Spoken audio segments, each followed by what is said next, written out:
मित्रांनो नमस्कार.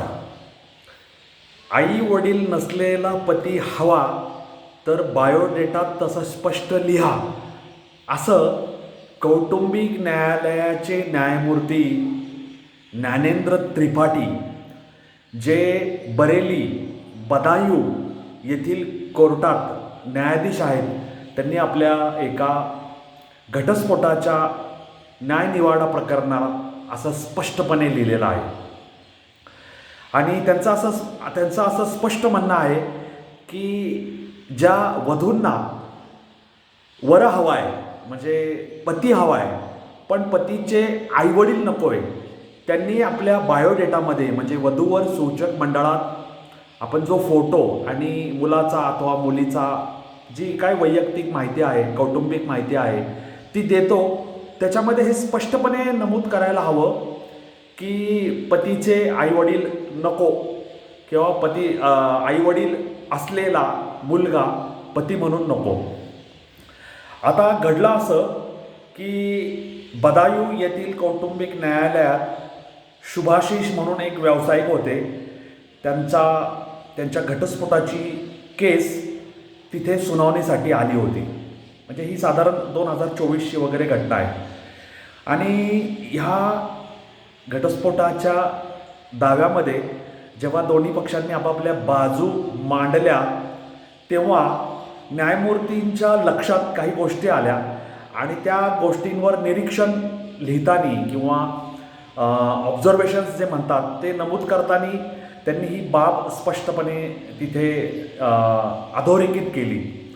आता त्याच्यात त्यांनी या विवादामध्ये त्यांनी विवाहितेच्या वर्णनाबद्दल लिहिलं आहे की विवाहितेचं जे एकूण वर्तन आहे ते संयुक्त कुटुंबाला विरोध करणारं आहे, असं त्यांचं एक निरीक्षण त्यांनी तिथं नोंदवलं. तिला संयुक्त कुटुंबाचा तीव्र तिरस्कार आहे असं त्यांनी तिथं नमूद केलं.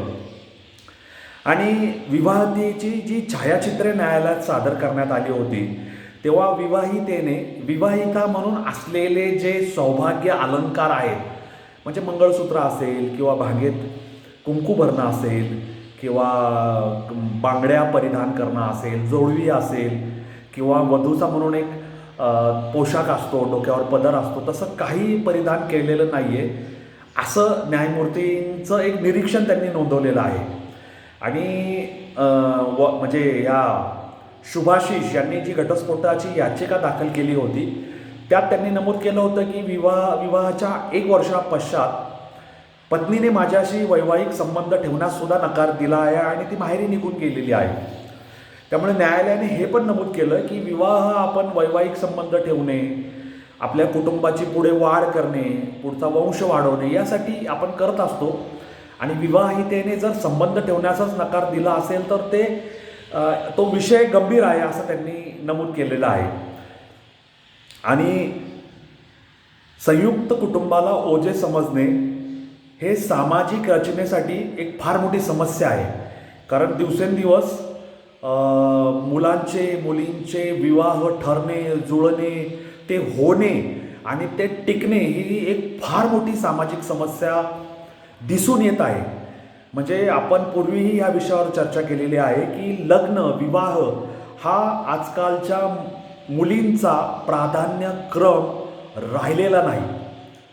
आणि विवाहासाठी मुलींचं जडणघडण, संस्कार, त्यांचं साधारण 12-15 ते 20-22 पर्यंतचं संपूर्ण आयुष्य म्हणजे पदवीधर होईपर्यंतचं आयुष्य हे विवाहाच्या दृष्टीने, संसाराच्या दृष्टीने तयार होणे यापेक्षा ते करिअर किंवा स्वतःचं आयुष्य या दृष्टीने तयार होण्याकडे जास्त पाऊल पडतं. त्यामुळे विवाह संस्कार, जोडीदार किंवा विवाहातून वंश पुढे चालवणे, विवाहिता सौभाग्यवती सुवासिनी म्हणून घेणे, त्याच्या अनुषंगाने विविध नाती जसं वहिनीचं नातं असेल, काकूचं नातं असेल, मामीचं नातं असेल, या नात्यांना आपल्यावर आदराने ते स्वीकारणे, ती नाती त्यांचं निर्वहन करणे ह्याबद्दल कुठल्याही प्रकारची जडणघडण, संस्कार, शिक्षण, प्रशिक्षण आजकाल मुली आणि मुलींना त्यांच्या आईकडून परिवाराकडून मिळत नाही आहे. त्यामुळे मुली ह्या एकलकोंड्या आणि करिअर ओरिएंटेड आणि फक्त पती एके पती ह्याच्यापुरता मर्यादित राहिलेला आहे. त्यामुळे ज्ञानेंद्र त्रिपाठी यांना कौटुंबिक न्यायालयाचे न्यायाधीश यांना हे नमूद करावं लागलेलं आहे. असं कधी शक्य आहे का की मुलाला आईवडील नाहीत, मुलाला बहीण भाऊ नाहीत? आपल्याला जर मुलाला आईवडील नसलेला असा मुलगा वर म्हणून पती म्हणून हवा असेल तर तो केवळ अनाथाश्रमामध्येच मिळू शकेल. कारण अनाथाश्रमामध्ये असेच मुलं मुली असतात की ज्यांना त्यांच्या आईवडिलांनी स्वीकारायला, पालनपोषण करायला नकार दिलेला असतो किंवा त्यांची परिस्थिती नसते. अशा बाळांचं शोध घेणे किंवा त्यांना ते सापडले असतील तर त्यांना अनाथाश्रमात दाखल करणे आणि त्यांचं पुढे पालनपोषण करणे तिथं घडून येतं. अशा मुलांना मुलींना विवाह समारंभामध्ये ज्यांना असं वाटतं की आईवडील नसलेला मुलगा हवा, अशा मुलींनी अशा अनाथाश्रमातल्या मुलांना प्राधान्य द्यायला हवं.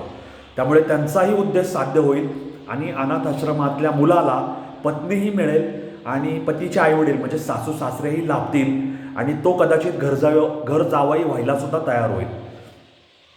आणि या ज्ञानेंद्र त्रिपाठी यांनी या कौटुंबिक न्यायालयाच्या या निकालपत्रात असं नमूद केलं आहे की मुलीच्या आईवडिलांनी मुलीला समजवायला हवं होतं की आईवडील नसलेला मुलगा पती म्हणून मिळण्याची मागणी करणंच मुळीच चुकीचं आहे. आम्ही दोघं आहोत म्हणजे आईवडील आहोत म्हणून तू मुलगी म्हणून जन्माला आली, नाहीतर तू काय आभाळातून पडली असती, असं जर मुलीच्या आईवडिलांनी वेळीच तिचे कान टोचले असते तर मुलीने अशा प्रकारची वेळगळ मागणी करून आपली स्वतःची आणि आईवडिलांची समाजात अप्रतिष्ठा केली नसती. त्यामुळे मुलींच्या म्हणण्याला आईवडील बळी पडले आणि आईवडिलांनी हा दबाव निर्माण केला की मुलाला आईवडील नको आहे आणि त्यांनी मुलाला आईवडील नको आहे आणि मुलाला आईवडील असतील तर मुलगा म्हणजे त्यांची मुलगी आणि मुलगा म्हणजे मुलगी आणि जावई हे वेगळे राहतील.